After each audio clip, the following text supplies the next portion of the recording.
You are not tired because you do too much. You are tired because too many people have access to you, and your brain treats every point of access like an emergency. And the disturbing part is that most of the people benefiting from your availability do not even like you more for it. They just feel entitled to you.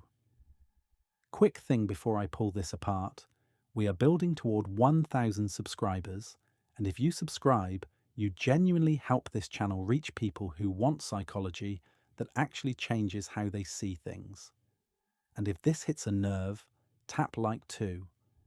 It tells the algorithm, this is worth distributing. Okay, you have felt this. Your phone lights up and your attention fractures before you even decide to look. A message comes in and your body reacts like you just heard your name in a crowded room. And you tell yourself you are being responsive, you are being kind, you are being professional. But what is really happening is deeper. Your availability has become a social resource, other people extract from you, and your nervous system is paying the cost. This is not a video about deleting apps or becoming a monk. It is about what happens psychologically when you become unreachable on purpose, not permanently, precisely. And most people miss the mechanism, so they get the aesthetic of distance without the power of distance. The power is not in silence. The power is in what your silence forces other minds to do. Here is what is actually happening when you are always reachable. You become easy to simulate. Think about that for a second. When someone can ping you at any time and get a reply fast, their brain starts predicting you like software. They learn the timing, the tone, the emotional range you will allow. You become an interface. And once a person can predict you, they stop perceiving you as a full human with internal priorities. They perceive you as a function, comfort, help, attention, problem solving, entertainment, validation. This is not just poetic. In cognitive psychology, there is a basic idea called predictive processing. The brain is a prediction machine trying to reduce uncertainty. When you are consistently reachable, you reduce uncertainty for other people. You make their social world smoother. And smoothness feels good, so they seek it. But your humanity gets flattened in the process. Notice the pattern here. The more predictable you are, the less carefully people treat you. Not because they are evil, but because the brain stops allocating resources to what feels stable. Novelty and uncertainty trigger attention. Predictability triggers autopilot. Now here is where it gets interesting. Being unreachable is not just about removing access. It is about reintroducing uncertainty in a controlled way, so other people have to update their internal model of you. And when that model updates, the relationship rebalances. Let me show you what I mean with something you have definitely experienced. You send a message. No response. At first you tell yourself a story. They are busy. Then, if the silence lasts, your mind starts scanning. Did I say something wrong? Are they upset? Are they losing interest? What is happening? That scanning is not romance. Yeah, it is a system trying to resolve ambiguity. This is why becoming unreachable is powerful. You force the other person to experience you as a variable again, not a constant. And variables get respected because they are not guaranteed. But most people use this wrong. They go unreachable as a punishment or as a manipulation. That creates a different psychological effect. It triggers protest behavior, obsession, and sometimes compliance. But it also trains distrust. You can get short-term attention and long-term decay. So let us separate power from manipulation. Power is when your unreachability is aligned with reality. You have a life, a focus, a self, and access to you is not automatic. Manipulation is when your unreachability is a tactic to control someone else's emotions. Same behavior, and completely different signal. Here is the first novel insight I want you to keep. Unreachability is a boundary, but it is also a diagnostic test. If you disappear for a while and someone responds with rage, guilt-tripping, or sudden emergencies, that is not love. That is withdrawal. They were not attached to you, they were attached to your availability. You are functioning like a regulator for their emotions. This is basic attachment science applied to modern contact. A lot of people do not self-soothe. They co-regulate. They use another person as a nervous system extension. When you are reachable, you become their external calm down button. When you become unreachable, they have to confront the fact that they never built internal regulation. And that confrontation often shows up as blame. Stay with me, because the next part explains why you feel guilty even when you have done nothing wrong. The guilt is not moral, it is conditioned. If you grew up in an environment where attention equaled safety, your brain learned that being accessible keeps the peace. You reply fast to prevent escalation. You check in to prevent abandonment. You over-explain to prevent misunderstanding. That pattern gets praised as maturity. But psychologically, it is hypervigilance with good manners. So when you become unreachable, your body interprets it as risk. Not social risk, survival risk. Your heart rate rises. You think of all the things that could go wrong. You imagine people being angry. You want to preempt. That urge is your nervous system trying to restore the old equilibrium. If I am available, nothing bad happens. Here is what I have observed across people who try to pull back. The first few times you become unreachable, you are not fighting other people. You are fighting your own threat detector. And that matters because the goal is not to become cold. The goal is to become internally anchored enough that other people's access does not determine your state. Now watch what happens when we apply this to status, because unreachability has a status component that most people do not want to admit. In social psychology, scarcity increases perceived value, but not in the simplistic way people quote it. Scarcity increases value only when the scarce thing is associated with choice, not with deprivation. If you are unreachable because you are overwhelmed, people do not respect you more. They sense you are collapsing, and they either exploit you or avoid you. If you are unreachable because you are focused, because you have priorities, because you do not jump when pinged, then people infer something important. You are not governed by them, and humans are constantly, quietly tracking governability. Who can I influence? Who will fold? Who will stay stable? We do this not because we are villains, but because social life is coordination and negotiation.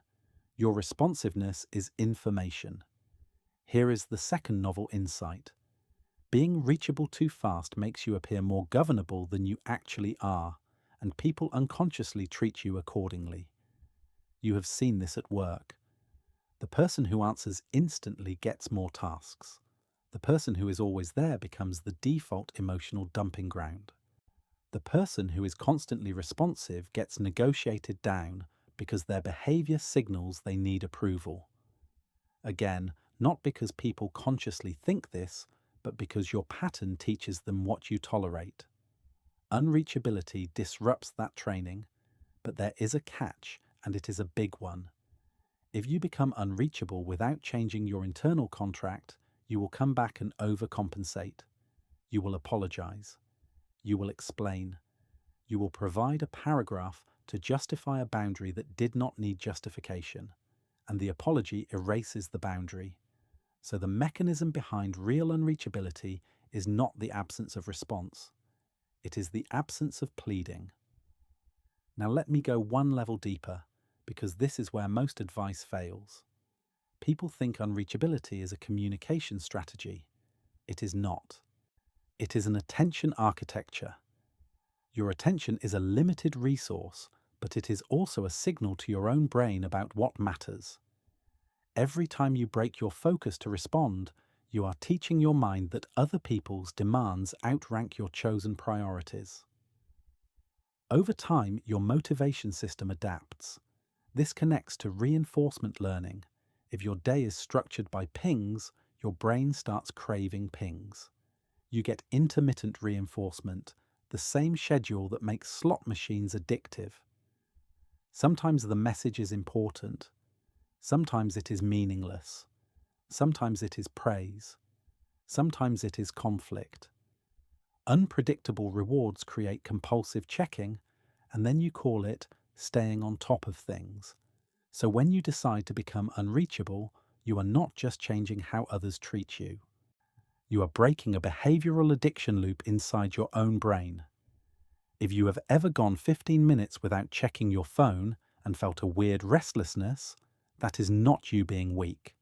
That is your dopamine system searching for the next uncertainty resolution. Here is the third novel insight. The deepest benefit of being unreachable is that it restores your brain's tolerance for unresolvedness. Most people cannot stand unresolvedness. An unread message feels like an open tab in the mind. A conflict not addressed feels like a stain. So they respond, not because they want to, but because they cannot tolerate the tension of not responding. When you become unreachable and you do not rush to resolve every social thread, your brain relearns that tension is survivable. And that single skill, tolerance for unresolvedness, is what separates people who can build something meaningful from people who are trapped in constant social maintenance. Now, right here, at about the halfway point, I want to flip everything I just said because there is a darker layer. Becoming unreachable does not only change how people treat you, it changes what you can see. When you are always responsive, you are inside the emotional weather of other people. You are constantly reacting to their moods, their urgency, their framing. That makes your perception biased. You start believing their emergencies are real emergencies. You start inheriting their priorities. You do not even notice it because it feels like being involved. Unreachability creates perceptual distance, and distance reveals patterns. You start noticing who only contacts you when they need something. You notice who respects your time without needing a speech. You notice which conversations are just anxiety spirals disguised as connection. You notice which friendships exist primarily because you are available. And you also notice something uncomfortable. Some people do not miss you. They miss what you did for them. That is painful, but it is also clarity. And clarity is expensive. It costs you the comforting illusion that your constant effort is love. Here is a practical way to think about it. Every relationship has an access protocol, even if you never agreed on one. Your current protocol might be instant access, unlimited. That protocol benefits the other person more than it benefits you, so of course it persists.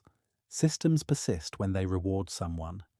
If you want power, you change the protocol, but do it intelligently. There are 3 levels of unreachability, and each level sends a different signal. Level 1 is temporal unreachability.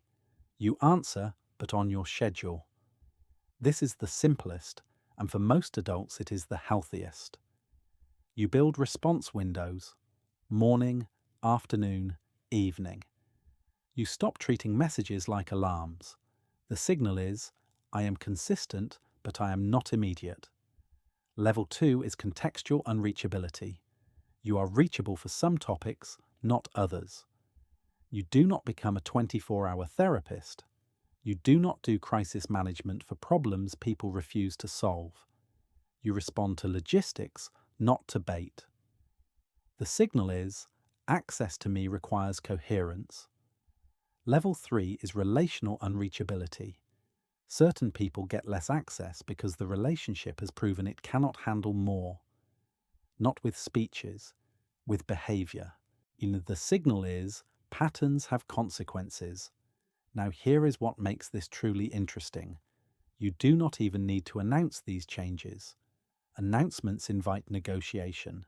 The moment you explain a boundary to someone who benefits from violating it, you create an argument, and arguments are where skilled manipulators thrive. Instead, you let reality do the talking. You respond later. You keep it brief. You do not overjustify. You act like your time has structure because it does. And then you watch.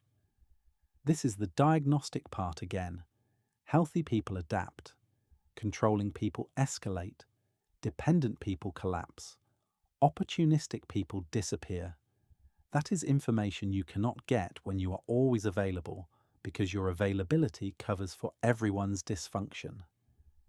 Now let me address the fear underneath all of this, because I know what your mind is doing. It is saying, if I become unreachable, I will lose people. Yes, you will. And that is the point, but not in the way you think. You will not lose the people who value you. You will lose the people who are renting you. A lot of modern relationships are rental agreements. You provide attention on demand, emotional labor, quick replies, instant reassurance. They pay you with the feeling of being needed.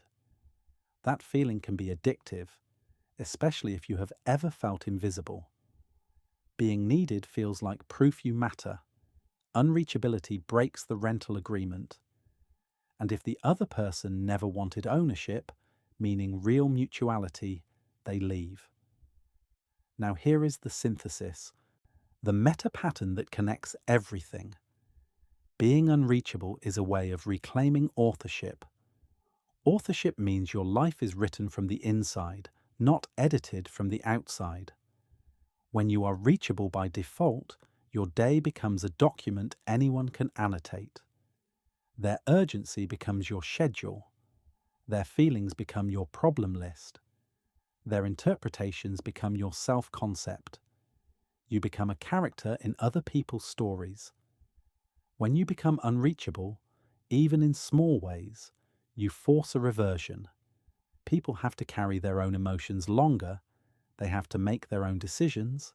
They have to interpret you with less data, and you get something back that is almost extinct now, uninterrupted continuity of self. That continuity is where deep work comes from, yes, but it is also where emotional stability comes from. A stable identity requires stretches of time where you are not being socially shaped in real time.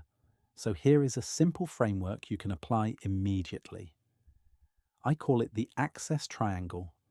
3 questions, and if you answer them honestly, you will know exactly how unreachable to become. First, does access to me create cost or create value? Meaning, after this interaction, am I clearer, stronger, more connected, more capable? Or am I drained, fragmented, vaguely resentful? Second, is this person responding to my personhood or to my function?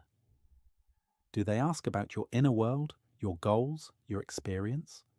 Or do they mostly contact you when they need regulation, advice, or rescue? Third, when I reduce access, what emerges in them? Respect, patience, and adaptation? Or guilt, anger, pressure, and panic? That triangle tells you everything. It tells you where you are being used, where you are being loved, and where you are being trained.